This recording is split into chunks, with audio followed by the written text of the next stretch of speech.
edge ko? Well, ano ba? From rags to riches siguro. Galing ako sa pagiging mahirap at naging successful bigla si Isagani. Pagiging Quintana niya, yun siguro yung edge ni Noah, ay ni Isagani. At saka, syempre, Ikaw yung mahal ni Lynette. yun yung edge niya. Ito talaga. Yun yung Okay. edge niya.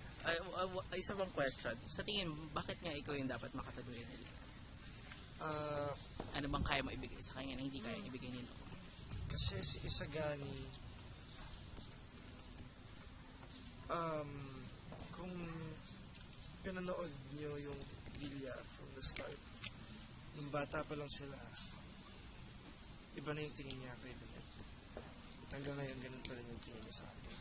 So, for the longest time, ang tagal-tagal na, hindi mo makakompare yun sa kung ano meron sila ni Noah since hindi naman sila ganun ka-close, hindi sila ganun katagal magkasama at ang daming pinagdaanan ni Isagani at Lynette na silang dalawang magkasama. So, silang dalawa talaga yung nagkakaintindihan.